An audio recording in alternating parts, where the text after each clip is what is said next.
Good afternoon, LEC community. I'm Ivan Ramirez, part of the LEC team. And today we have a special live stream with Alice Garcia, who is an associate in English language arts assessment specialist at edCount.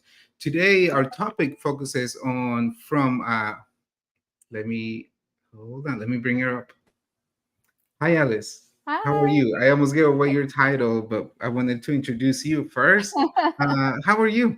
I'm doing all right. I'm doing all right. Yeah, Thank yeah, you for having me and giving me this opportunity to tell you all my story. yeah. No, I'm excited for that story. From para to PhD, we at LEC we focus on increasing representation in education. And one of those ways is thinking of those creative ways that we can increase the representation of Latino educators in the classroom. So when I met you, when you told me your story, I thought that this is a perfect way to show and to showcase how the different avenues that we can take to increase the population of Latino teachers. So with that, I'm gonna go backstage, and then Okay. I'll leave you here with our audience. LSC community, if you have any questions, be sure to drop them in the comment section. And at the end, we'll have a little time for Alice to answer all those questions. But Alice, thank you for being here. I'll be backstage. Thank you. So this is kind of a cool opportunity. I've been wanting to share this story for a while, especially when I formally earned my PhD in 2022, but actually received the diploma in 2023. So kind of going to tell you guys the journey, and there's some of it that starts before I became a pair. I got to kind of give you a little bit of the background that got me there. So this month actually marks my 23rd year in education. The fourth grade me, the one that decided, because that's about the year that I said I want to be a teacher, was really unable to fathom that amount of time. I mean, 23 years when you're in fourth grade, that feels like you're going to be a grandma by that time, right? But now that I'm here with initials after my name, that for most of my childhood and even my teen years, I didn't know existed. And for many, many years, others didn't see as a possibility for somebody like me. So how did I get here? It was definitely a hard road. Luckily, I had some really amazing teachers in my early years. They were the women, because they were all women up to a certain point, that made me see teachers as strong, smart, and kind, and that made me want to be one. But to most people, I was not the type to go to college. In fact, for most of my K to 12.5 years, I checked a lot of the boxes that would get me labeled as at risk today. Low socioeconomic status, Latina, uneducated parent. Honestly, up until I graduated high school, and that barely happened, I didn't even know you had to go to college to be a teacher. I had no idea, really didn't. Funny enough, in 8th grade, I received a printout with a list of careers that best matched my skills, interests, and for which I had shown a strong aptitude. Maybe some of you have received those. Usually do this and start getting those kinds of printouts or information, usually in middle school. But there at the top of the list was teacher. I was elated because that was what I wanted to be. If anyone asked, and you know, people do when you're growing up, they ask you all the time, what do you want to be when you grow up, Alice? What do you want to do? Teacher. I always said teacher, but not once did anyone ever have a conversation with me about how to make that happen. Even in high school, when those conversations usually happen, there was no such discussions. Of course, by then, admittedly, I had added some more risk factors to my CV. You see, I had 0 credits by my second semester of high school. By my senior year, I had attended 7 high schools, one of those not by choice. Eventually, I did learn that I needed to go to college. It might have been a movie or a book, something that taught me, because it certainly wasn't somebody actually telling me. However, by the time of my super senior year, that's what we'll call it, I had never taken an ACT or an SAT. I didn't even know you had to take those to go to college. Of course, I hadn't taken the appropriate classes because I wasn't put on a college track. They just didn't put kids like me, girls like me, on college tracks. And again, I still had no idea. I didn't know about the college application process. I didn't know how to pay for college. I mean, I did know that mostly rich white kids went to college, so I reasoned it must be expensive. It was while working at a bookstore in San Diego that I first learned about community college, tuition waivers, and how factors that had been seen as disadvantages for most of my life, for example, being a first-generation college student, might mean that I could get financial assistance. Sure, I had no idea what all that entailed, and I didn't truly know the difference between grants, scholarships, and student loans. It really is crazy how little I truly knew. I mean, sadly, I still meet kids today who don't know, and that really should not be the case, not in 2024. Community college was the place where I saw my dream of becoming a teacher as something tangible. The folks there, and this was San Diego Mesa College, community college down in San Diego, who were the first to answer my questions. And when I came to them and said, I want to be an English teacher, not a single one said, not going to happen, or girls like you don't become teachers. I think by that point, I was so used to being told such that I had developed quite an armory of retorts. Is that 12 and a half years and one high school not by choice beginning to make sense? It comes back. But nope, not a single negative comment, other than maybe when they reviewed the results of my math placement tests. Because as you know, when you go to community college and you have not taken all of those classes, you have not taken ACTs and SATs, you do have to take those placement tests because they don't know where you're coming from. They don't know what you know or what you don't know. But instead, they helped me get on the right path. I mean, finally, somebody was pointing me in the right direction. It had taken all of these years for me to finally get that kind of guidance. So it's while there then that I had been struggling for so long to get on this path. But I wasn't exactly prepared for what more I was going to encounter while I was at the community college. See, being a screw up for most of my high school years meant that I drifted through on a wave of mostly low expectations and low achievement. Yeah, I had lived up to some pretty terrible stereotypes and certainly validated many of the notions people had about girls like me. I'm sorry. I'm not proud of that, but it's the truth. The academic part turned out to be a lot harder than I expected. I maybe should mention that while I was as far from being a model student outside of fourth grade, because before fourth grade, I was a pretty good student. I was a pretty good kid. After that, things started to fall apart. I did have a few things going for me, even when I enrolled in community college. I was US born, so I was able to access certain financial aid. I was fluent in English, an avid reader, mostly fiction, but reading is reading. And I had learned to love writing. Again, mostly fiction, but I didn't mind writing. There were times when my stronger than average reading and writing abilities saved my butt. Even in high school, there were some moments where that is the only reason I passed a class. And it maybe even leveled the playing field against my more scholastically oriented classmates. But then again, because I had been able to rely on my strong reading and writing, and then people had always set such low expectations for me, I had never really developed the skills that you need to be a good student, such as studying, taking notes, not mouthing off. And there was no one I could ask for help in those areas. See, when I was in sixth grade, I actually had my first taste of teaching. I tutored my mother, then a high school dropout, through her GED classes, especially in math, which is kind of funny. But in fourth grade, I did want to be a math teacher up until about, I don't know, I want to say sixth, seventh grade. Then I switched over to English. So calling her up wasn't an option. There was simply just no one I could ask for help with the academics or really much else when it came to that.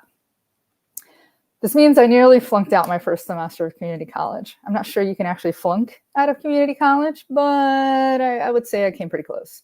I was so overwhelmed with the academic part. I couldn't just read and write my way through biology class or college algebra. I had developed what I think has since become a lifelong case of imposter syndrome. And I find this to be pretty common with people like me and people who have had a similar experience. We're always asking, do we belong here? Is this where I'm supposed to be? I'm not like everybody else. There must be some sort of mistake, right? The good thing is I wasn't alone when I was at Mesa, especially not in my situation. Now, having taught at several community colleges, I can very lovingly say they are truly designed to teach the community. And all the oddballs, screw-ups, misguided, man, I just need to break people in it, because I was definitely one of those. There was this one moment, I have to share this kind of funny story, just kind of give you a good idea of just how little I knew, okay?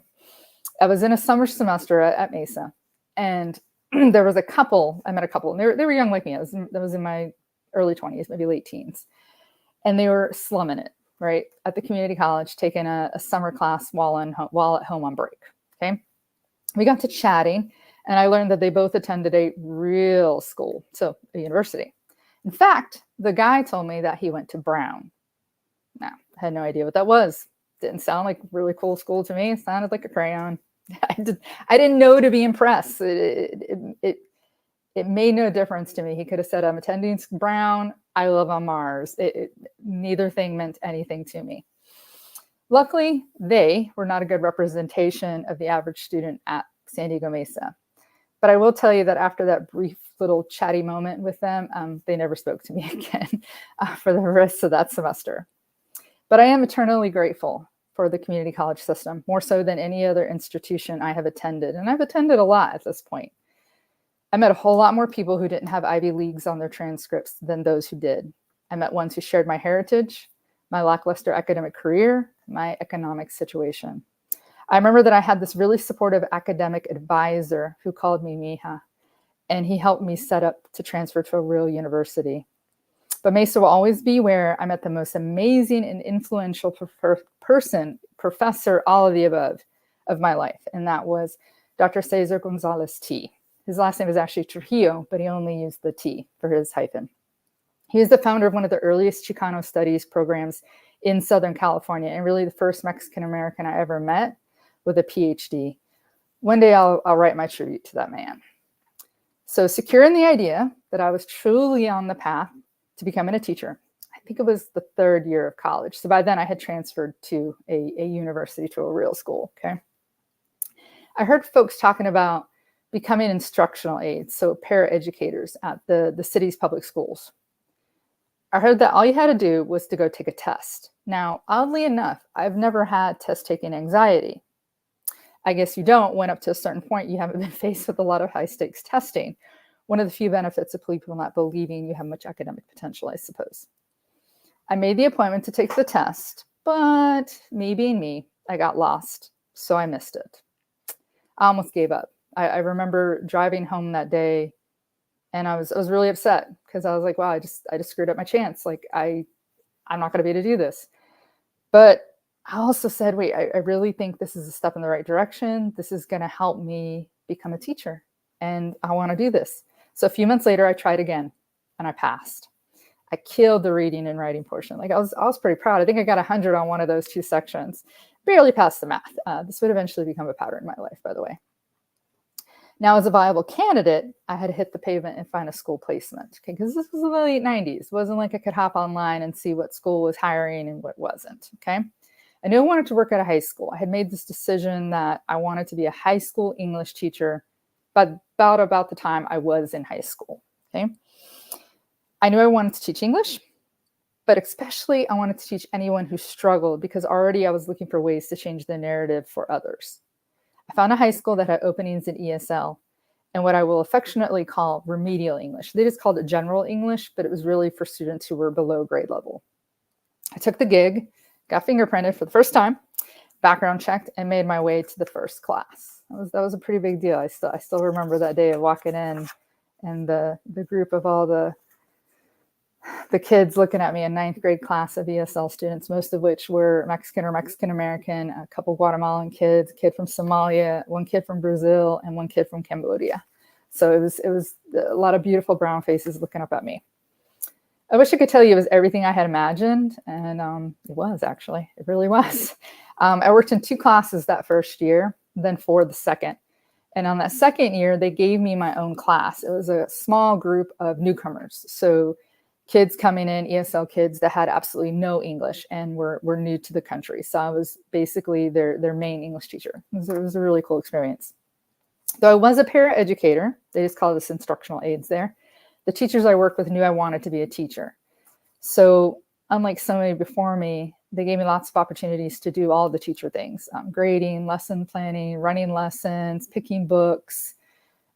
So I got a really good taste of what it was like. And for me, it reinforced with a vengeance my goal of becoming a teacher.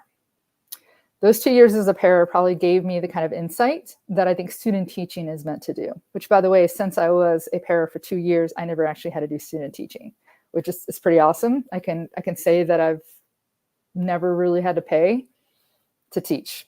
I've always been paid. I like being able to say that. It's kind of a cool thing. It was my first experience also working with ESL students. Since this was San Diego, nearly every one of the students in those ESL classes was first or second generation US born. They were part of California's, San Diego's actually, I don't even say San Diego, California's oldest Mexican neighborhoods, Logan and Sherman. So if you've ever been down to San Diego, you might know what those neighborhoods are.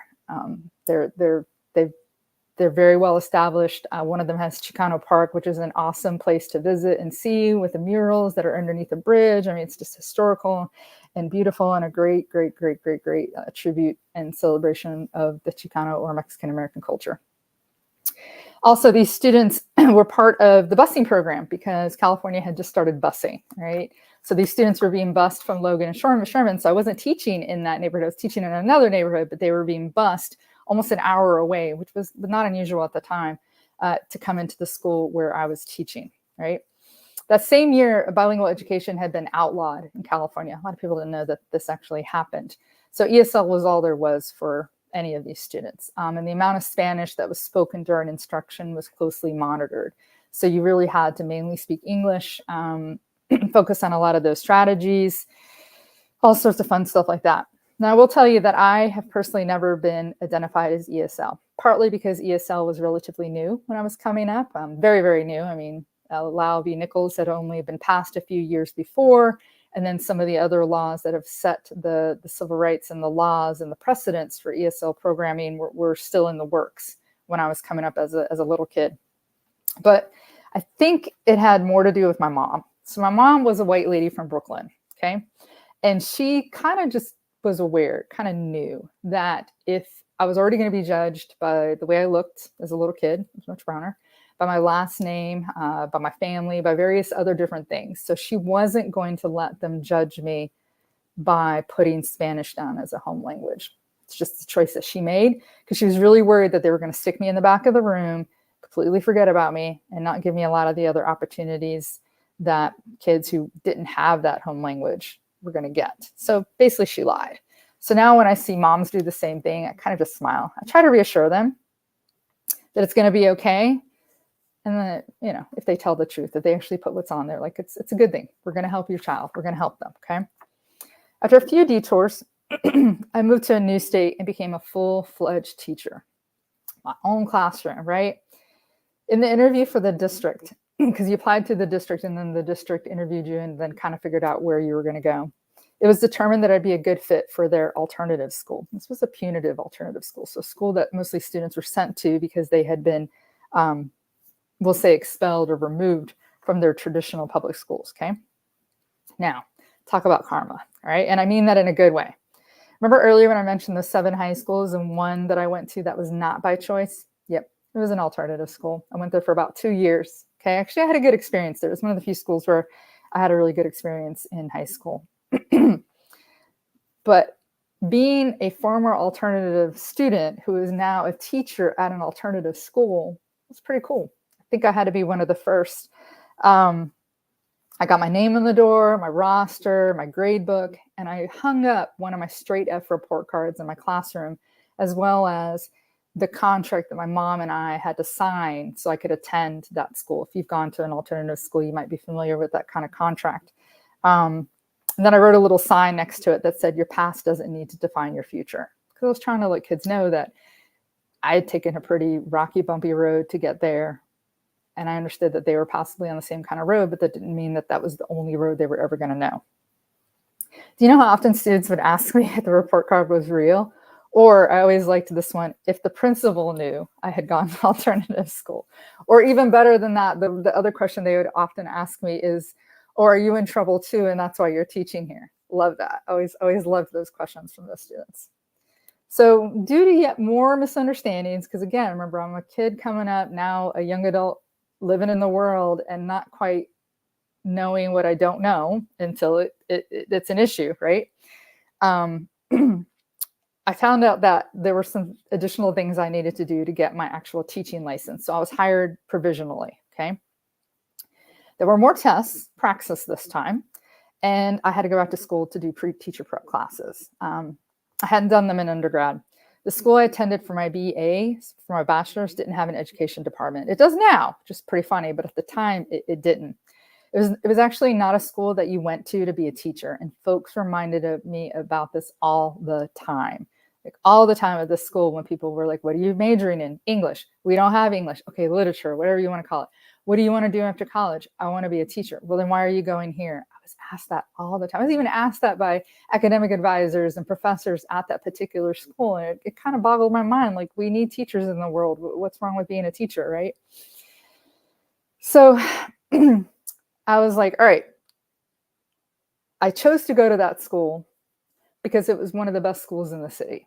And when you're a first generation kid who has not really ever had an opportunity to prove yourself, you got to go all the way. You got to go as far as you can go. And so for me, it was getting the opportunity to transfer to that school. And that really cool academic advisor who called me Mija, the one who helped me, he helped get that all set up for me and made sure that I got in there and that I was there representing and doing okay. So while I had a lovely degree in literature and could not actually read and write in Spanish because I didn't really have much of that in my early years, I was lacking in teacher classes.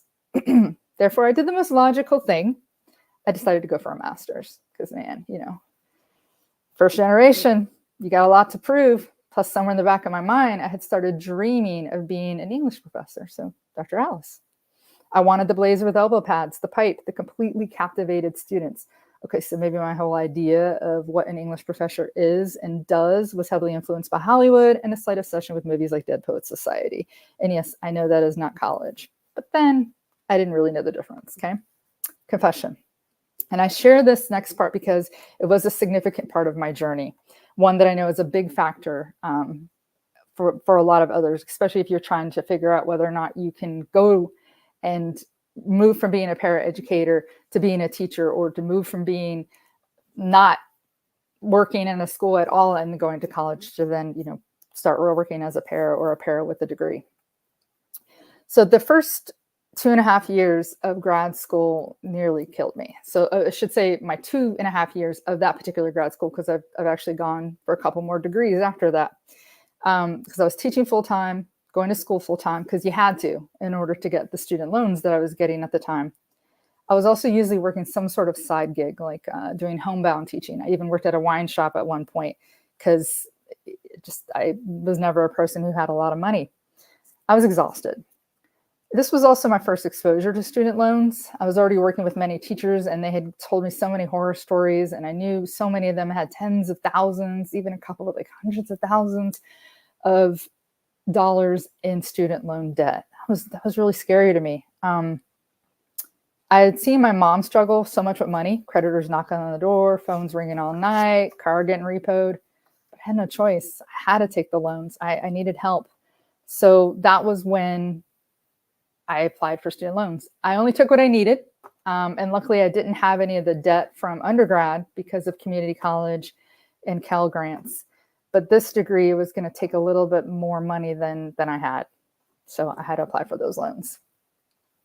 I did learn about teacher loan forgiveness, though. If you don't know about this, it does still exist. I mean, it doesn't cover everything. It's only just a portion, and it depends on what subject you teach, what your certifications are in and everything. But it's definitely something to remember. And also a lot of districts, especially these days with such the teacher shortage that we're facing, a lot of times there's also tuition assistance that will come from your district. So do look into those things as well. So to get the teacher loan forgiveness, you had to teach for 5 years at a Title I school. Now, other than one summer where I taught at a private alternative school, I've always taught at a Title I school. However, even after my first 5 years and I applied, the feds denied me. They actually denied me 2 times. And I actually think they expected me to just take my denials and just go about my merry way and keep paying those loans. But nah. They didn't know who they were dealing with. I was so used to people telling me no and not letting that stop me that, yeah, I started a letter writing campaign. They got 10 years out of me before they finally forgive some of those loans, but still I was able to get some of those loans forgiven. So that was big. So when all that got paid off, I went back again, this time to get some sort of master's in literature, then the big one, the PhD. Okay. My decision to get that PhD was motivated by a few things. One, I thought that having those initials after my name would mean more people would listen to me. More people in higher positions in education. I mean, I thought being Dr. Alice Garcia, Ph.D. would get people to listen to me. I hadn't forgotten my much younger dream of being Dr. Alice, elbow pads and all. And I was very aware that less than 1% of Latinas earn a doctorate. We hold the distinction of being the group least likely to earn any type of graduate degree. And then again, first generation, why not go all the way?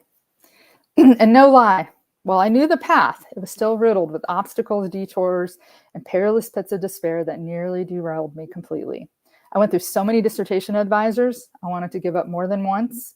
But I got to the point where going forward was shorter than going back. Plus, there were the students, my students, all the kids I had taught for over 17 years, many of whom were at risk, because we certainly have a formal definition now. I wanted to change the world for them, and maybe being Dr. Garcia would give me the clout, the expertise, that's something extra to make that happen. My dissertation was a case study that required me to interview former students to learn about why they had dropped out of high school. Did I forget to mention that I actually technically dropped out of high school twice? Makes that 7 schools in 12 and a half years even clearer, doesn't it? Yeah, I know. When I made the students my main reason for getting the PhD, I had to finish. I needed to tell their story. The day of my final defense came 2 weeks after I had a defunct gallbladder removed. 2 weeks. What was I thinking? I don't know. I mean, I scheduled it, but I did it anyways, right? I arrived a good hour early because me could not get lost this time and miss. And this be the reason I didn't get the diploma. The building was crazy hot. My attempts to look nice and professional, they melted away in seconds to sweat and frizzy hair. As seems to be the case in moments like these in my life, there was some confusion about where I was to defend. So they had me trudging up and down 3 flights of stairs until a suitable room was found. I am positive I was paler than my normal melanin-challenged self, and this was the first time I had worn real pants in weeks because of that gallbladder surgery. So yeah, I pulled them up and did my thing. When I found out I passed, I was in shock. I remember hiking back to my car because anytime you park at a college campus, you never park close to where you need to be. And I didn't know whether to cry or eat the celebratory chocolate that I had brought with me because I brought some chocolate just in case. I passed, okay? So I did both. I sat there crying, salty tears, and eating vegan chocolate to mark the occasion. I had done it. I was now Dr. Alice Garcia, me, a kid no one thought would go to college, a kid who by statistical data should not have been on this journey.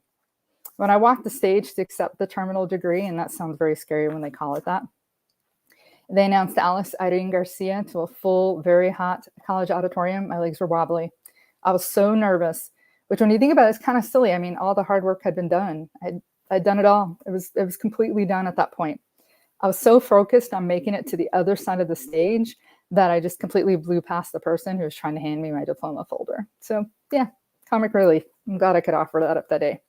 The night before graduation, I had a dream that I was getting ready to cross the stage, and someone walked up to me and told me I hadn't actually earned the degree because, and this should show you just where my mind was at that time, that I had not passed Algebra 1 in high school. To be honest, I never did pass Algebra 1 in high school, but a whole lot of community college, math, and one truly terrifying doctoral level statistics class later, I think I've surpassed that requirement. Oh, and before I forget to mention, there were 6 of us that were graduating with doctorates that particular day. 2 of us Latinas. So yeah, 30% of the graduating class. Already blowing up the stats. Love it. While my journey has spanned a few decades, a few states, and many credit hours, I can't help but wonder if in my early years, the lack of a helping hand was really just a sign of the times. Was it racism, classism? Was it the result of a system that doesn't always work to lift up kids? And then as an adult, was my own fear and self-doubt partially a product of never knowing I could do these things? Or does everyone feel that way? I share this story because I know it's not traditional, somewhat unconventional, and hopefully a tiny bit inspirational. I know I didn't fit the mold of what a college student was ever, but damn if I didn't somehow create my own mold. And that's okay. As a teacher, I had to remind students not to make assumptions about my life and how I got here, and I'd not do that to them. Know that I speak from experience when I say it's hard to take those first steps on a path you don't know. or that you've had to struggle to find. But when I added that last diploma to my wall, they're all over there because, I have to look at them and tell myself I did all that. They just need to be there. Okay.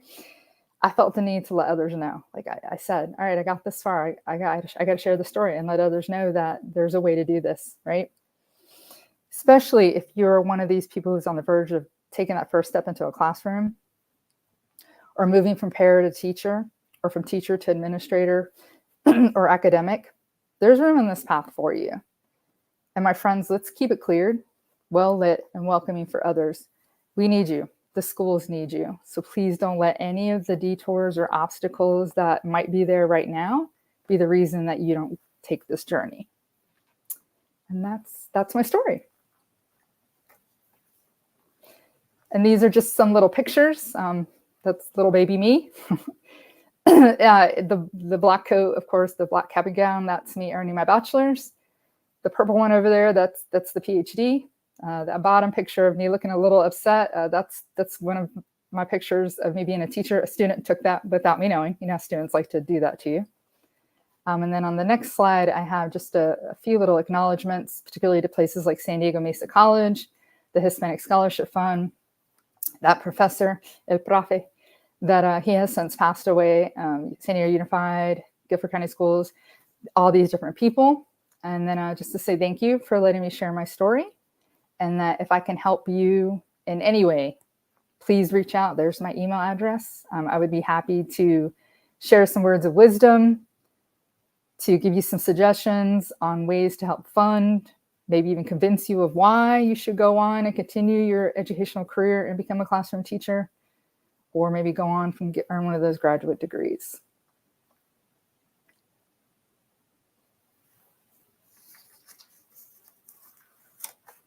I think you're muted. No, thank you. Thank you for sharing your story. It's very inspiring because as I listen to you, it's a story of many of us, as especially when you felt that you didn't have the support. Sometimes we don't have the support as students, not by choice, but because this is just the way life has happened for us as immigrants or first generation students. And I love your quote, first generation, why not go all the way? And you did go all the way. So I wrote it down. I like it. Just one quick question, and I will invite people that are also watching us to drop your questions in the comments while we still have Alice, Doctora Garcia. Oh, I love it. I'm sure you had moments of doubt. What kept you going? Early on, it truly was just the goal of becoming a teacher. By that point, sadly, I'd had so many bad teachers that I was like, I can't let that be the norm, right? I don't want kids, especially kids like me, who are dealing with a lot of obstacles and not getting the guidance and the help they need, for them to be facing teachers like that. Like there's got to be somebody else. There's got to be somebody who can give them the answers, or who they can relate to, or share a story with, or something like that. And then later, it was the students themselves, especially going for that doctorate. It was really all those ESL students that I've worked with now for many, many years. It was them. They were the main motivation. Thank you. We have a question. Let me show you the question. Okay. Jim, I don't know if you probably know Jim. I do. Many underprivileged kids simply don't believe it is something they can dream about. Have you start changing the belief they have about their future? I think one of the big things is to make sure that there are more and more people out there who have that background and have been able to, I don't want to say turn it around, but just sort of moved in a direction that they didn't know was possible. Mm-hmm. So I think representation, being able to see themselves, being able to talk to somebody who's had similar experiences, to know that that isn't always what it is. Because I think probably poverty is the biggest factor for why most people aren't able to take that and get on that journey and take that path. It's probably the biggest reason they don't, besides everything else that comes along. But if more students, more kids knew that just because you come from that doesn't mean it's always going to be that way for you. There are ways out of it. There are people who have done it, and to talk to them, to have a face and a name, to just know it's possible. That could be pretty powerful, just to know somebody's gone that way. and to know if they did it, I can do it. Yeah, it's important. That's why representation is important, so we can see ourselves. If we don't see, yeah, we cannot be whatever we don't see. Yeah, Uh, I don't think I had a Latina teacher until like a Spanish class. So I didn't really see a Latina teacher that wasn't teaching Spanish until I think I was in college. yeah, So yeah. that was the first time that I mean, now luckily seen plenty, but then no. Yeah, my first, my only one was the ESL classroom. Uh, in that classroom becomes special, and Yes. I know you know because you were part of that. It becomes something special for us ESL kids. We feel safe. We feel like things are possible. Yeah. That we are actually smart many times because we don't speak the language. People do not think that we have that knowledge, but we do. And it's in the ESL classroom where we get ourselves lifted. Yes. I remember how many times kids have told me, well, I shouldn't say how many times. There have been times that students have told me, I am so smart in my language. I just wish the other teachers knew. And it like breaks your heart, right? When you hear that, because you can't be there translating for them all the time, but for them to say that, and then also just the amount of life experiences that, especially if you're dealing with ESL kids in older grades, that they're bringing, but then they're being taught like they're in first or second grade, that doesn't work. That's complete insult to them. So yeah, they're going to shut down. Yeah, yeah. Yeah. In your story, you mentioned that you encounter imposter syndrome. I think it's called something different. Yeah, imposter syndrome. How do you still encounter that, or how did you overcome that? Because yeah, what's I your know, as tip? I'm like staring at my diplomas. Yeah. I mean, and I've met a lot of people now. I mean, people that come from all walks of life who have that same thought. And it does kind of, and that's why I asked that question, like, is it just normal to feel this way? I mean, do you kind of just walk into a moment and just go, yeah, I belong here. This is me. I got this. I did this. But I think it's stronger when you've grown up most of your life never being told that you can do these things. I honestly cannot remember anybody. And I'm telling you, I told people I wanted to be a teacher since I was at least in fourth grade. I cannot remember anybody ever talking to me about anything beyond maybe being a secretary. Like, oh, make sure your typing skills are good, Alice, because you should be a secretary.